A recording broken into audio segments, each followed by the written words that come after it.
Did you know that tomatoes are not originally from Italy? Tomatoes came from America, and there's archaeological evidence that they were being farmed by the Inca Empire. The process of tomato domestication began hundreds, if not thousands of years ago. It involved adapting wild-type species into its cultivated forms.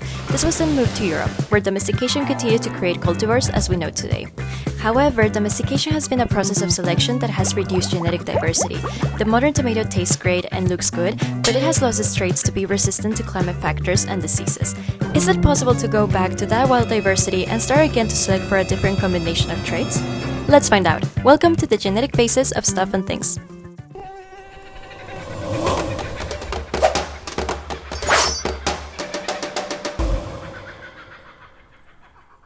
The journey of tomato domestication began in the Andean region of South America, ultimately reaching its first significant development in the Aztec civilization of Mexico.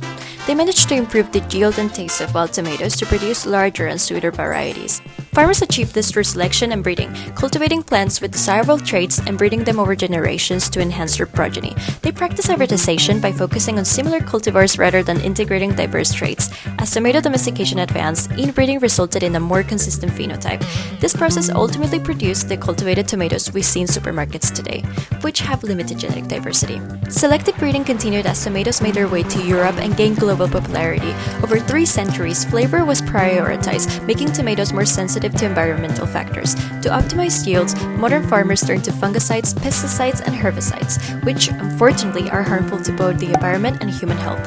How can modern crop techniques create better cultivars and reduce reliance on toxic chemicals? Tomatoes were the pioneers of this approach. In the 1980s, the flower-sour tomato became the first genetically engineered crop approved for sale, altering its DNA to slow down ripening and enhance freshness. However, public apprehension about this new technology ultimately led to its commercial failure.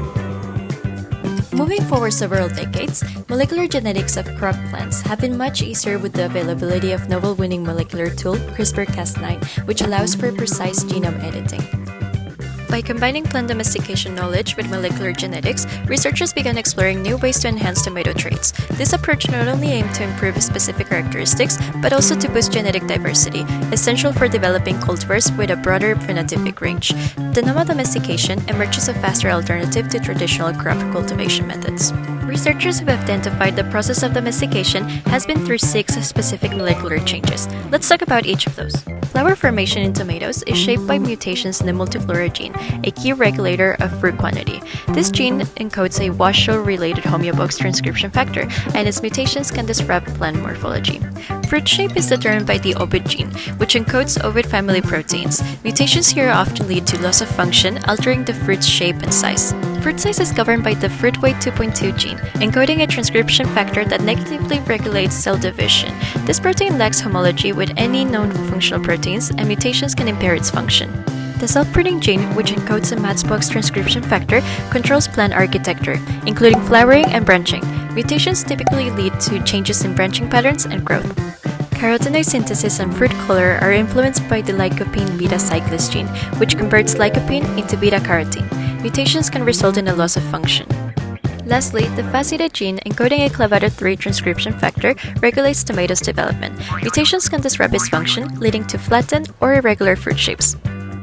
With this knowledge, you can harness the genetically diverse ancestor of tomatoes and reintroduce beneficial traits using CRISPR. Take Solanum pimpinellifolium, a resilient pea-sized wild tomato from South America, known for its nutritional value. Scientists are employing multiplex CRISPR-Cas9 for de novo domestication, merging modern agronomic traits with this wild species. De novo domestication represents a cutting-edge strategy that leverages the strengths of wild plants and contemporary crops. By precisely targeting specific genes in pimpinellifolium, researchers can mimic the domestication process with remarkable control. This allows scientists to enhance yield, fruit quality, and stress reliance all at once. The results were impressive. For instance, modifications to the self-pruning gene resulted in compact plants ideal for mechanical harvesting, while changes to the ovid gene produced oval-shaped fruits that resisted cracking during rain. A key breakthrough was targeting the lycopene beta cyclase gene. Editing this gene led to a dramatic increase in lycopene accumulation, deepening the fruit's red color and enhancing its nutritional profile. This gene typically converts lycopene to beta-carotene in conventional tomatoes, but disrupting it allowed for higher lycopene levels without compromising other nutrients. These newly domesticated plants not only match modern varieties, but often outperform them in yield and nutrition. What does this mean for the future? De novo domestication, driven by multiplex CRISPR-Cas9, could allow us to rapidly develop crops from a broader range of wild species. This transformative approach merges the genetic diversity and resilience of wild plants with the precision of modern genetic tools. The implications extend far beyond tomatoes. Imagine a future where de novo domestication creates new varieties of rice, maize, and more, specifically designed to tackle the challenges of climate change and growing populations. What once took centuries could now be achieved in just a few years. The ultimate tomato isn't just a dream, it's being built in labs today, shaping what we'll see on shelves tomorrow.